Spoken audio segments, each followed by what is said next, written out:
All right, let's do another video to kind of split this up a little bit. I want to talk about the distinction between law and ethics as it relates to corporate social responsibility. And the way I want to make that distinction is I want to talk about how ethics is proactive, whereas law is reactive. This is a huge point to understand. I also want to teach you, and you may already know this word, but I want to teach you something that I found profound when I did some research on this. And they don't teach you this in law school, I'm about to say. They don't teach you this, okay? I want you to understand something. I want you to understand that ethics, to a great degree, is the more important of the two realities between ethics and law.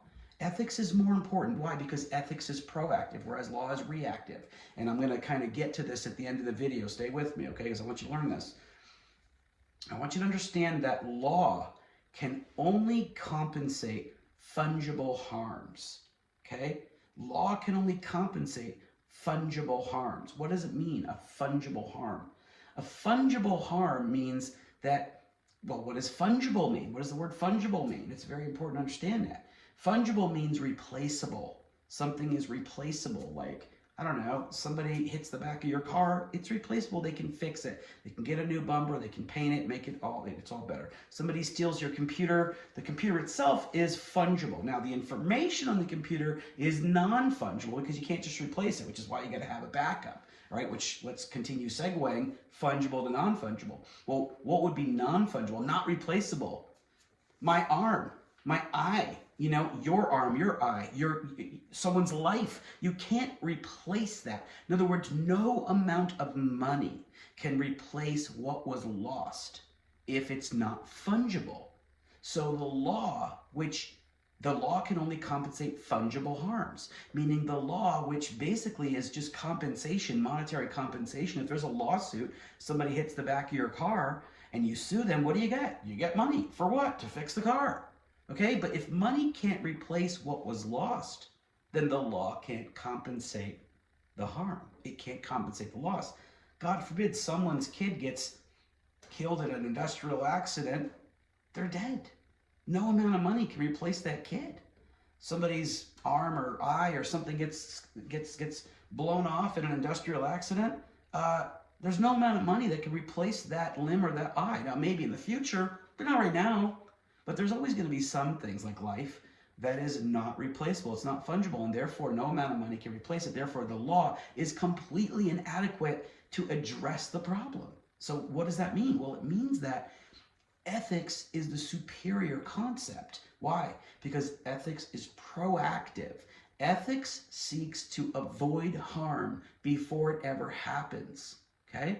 Law seeks to compensate harm after it happens. You get what I'm saying? If I'm thinking ethically, if a company is thinking ethically, if the world as a whole, over time, we think more and more ethically, then what we're trying to do is reduce the amount of harm that we put into the world and increase the amount of well-being. So in a corporate context, especially in an industrial context, we're thinking, okay, well, the law says that we have to operate at this level of safety, but maybe we should consider, like, you know, how can we make sure that we're actually at an optimal level, or at minimum, and let's definitely not go lower than this legal standard. Like, consider what happened with the BP disaster in the Gulf of Mexico. The engineers had told, I think you're reading that case this week, the engineers had told the management company, which I think was in Britain at the time, they said, look, we've got to pump tons and tons of mud and heavy concrete into this hole or it's going to blow. And the guys at the corporate office were like, yeah, well, you know, the engineers, what do they really know? I mean, if we don't do it, we can save a lot of money, so let's not do it. And then they're probably, I don't know what they were thinking, I can't say it, but it could happen where a company says, well, even if there is an injury, well, what would the lawsuit cost us? Okay, well, if it's going to cost us when we settle all the injuries, it'll cost us $500 million. Yeah, but if we don't follow these engineering standards and we just keep pumping and we could make an extra billion, well, then we could just make an extra billion, pay off the 500 million in compensation, and we still made half a billion, right? That's crazy thinking, but that's what happens all the time. That's one of the flaws in the legal system, is that companies sometimes, I'm not trying to spread any blame or disparage anyone, but sometimes companies will think, well, we can actually make money by breaking the law. So a certain company might think, well, if we dump this certain chemical in the river, what's the penalty? Well, the penalty is $1 million every time we dump. But if we make, I don't know, $1 billion on this certain product and we dump in the river once a week, we pay $52 million for dumping in the river, we made $1 billion, we cleared $948 million. So dumping in the river, the law didn't stop the company from dumping in the river. The law just associated a cost to dumping in the river, and that's a problem. Okay? Now you might say, oh, well, you can criminalize that conduct, etc. And yes, you can.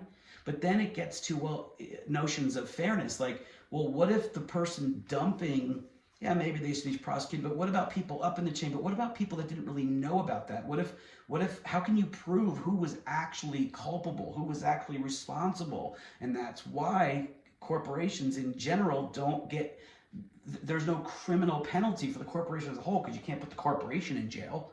You know, there are certain types of criminal conduct that could apply to certain executives, but then you got to prove they knew.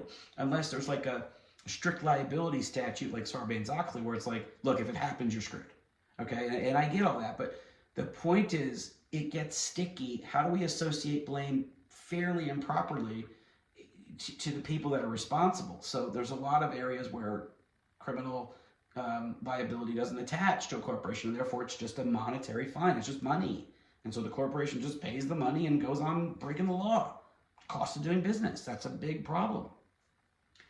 But if we live in a world where people are thinking more ethically, and if you know, and I get that the part of the countering is, yeah, well, Professor, that would be nice if we all lived in an ivory tower and a pie in the sky with unicorns and rainbows. I get that, but what if we had a culture where we actually understood that ethics is such a powerful and important subject, and we learned from a young age all the way through, you know, K through 12 and beyond, that ethics is a superior force in the world. Why? Because ethics is proactive. Ethics seeks to avoid harm before it happens. Law is reactive. Law only comes into play after someone's hurt. Well, don't we want to live in a world where we reduce harm and increase well-being? This is the nature of ethics. Ethics is proactive. We think about how do we reduce harm or minimize it, rather than thinking legally, what is the cost to the harm we're going to cause? That is a huge lesson that I want you to understand.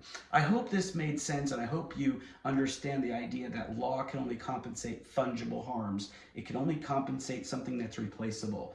If the thing that gets hurt is irreplaceable, only ethics can protect it. That's what I wanted to get across.